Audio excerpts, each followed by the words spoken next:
បាទសួស្តីពុកម៉ែបងប្អូនទាំងអស់គ្នាបាទនឹងវិលត្រឡប់មកជួបខ្ញុំម្ដងទីកាត់ធ្វើនៅដំណុយឆ្នោតយូរនៅថ្ងៃទី7ខែ1ឆ្នាំ2026មកចែកជូនពុកម៉ែបងប្អូនទាំងអស់គ្នាដើម្បីទៅការលេងសងសនាទាំងអស់គ្នាបន្តទៀតផងដែរបាទហើយលេខម្សិលមិញគឺយើងចូលបានម៉ោង1:30នាទីថ្ងៃត្រង់បាទលេខ46យើងចូលត្រង់តែម្ដងពុកម៉ែបងប្អូនទាំងអស់គ្នាតម្រុយម្សិលមិញពុកម៉ែបងប្អូនទាំងអស់គ្នាហើយនឹងម៉ោង6:30នាទីគឺយើងចូលខ្ទង់ខ្សែក៏ដូចជាខ្ទង់ចិត្តទាំងអស់គ្នាវាចេញចិត្តដែរមែនដែរវាចេញលេខ78ទាំងអស់78 74អស់គ្នាបាទយើងបានចូលលេខគ្រាប់ទេបាទពេលយប់យើងចូលបានលេខអុកខ្ទង់ទេបាទនៅថ្ងៃទី6ម្សិលមិញពុកម៉ែបងប្អូនទាំងអស់គ្នាហើយតម្រុយក្នុងឆាតក៏បានចូលដែរអធិស្ឋានមែនទែនពុកម៉ែបងប្អូនទាំងអស់គ្នាបាទឥឡូវយើងកន្លែងទៅមើលនៅតម្រុយថ្ងៃទី7ខែ1ឆ្នាំ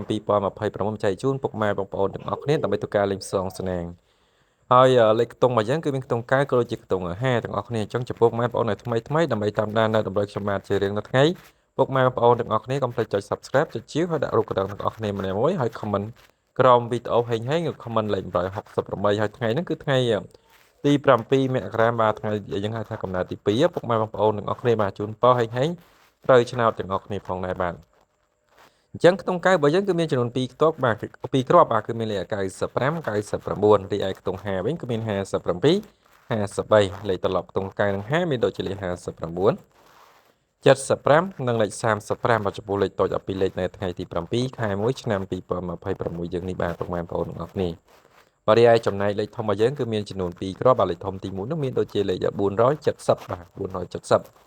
យើងលេងចាក់គុណណាពុកម៉ែបងប្អូនទាំងអស់គ្នានិងលេខធំមកចុងក្រោយគឺ679ពុកម៉ែបងប្អូនទាំងអស់គ្នាហើយចំពោះលេខធំរបស់យើងគឺ470ហ្នឹងគឺល្អខ្លាំងជាងគេគឺម៉ោង4:30នាទីល្ងាចពុកម៉ែបងប្អូនទាំងអស់គ្នា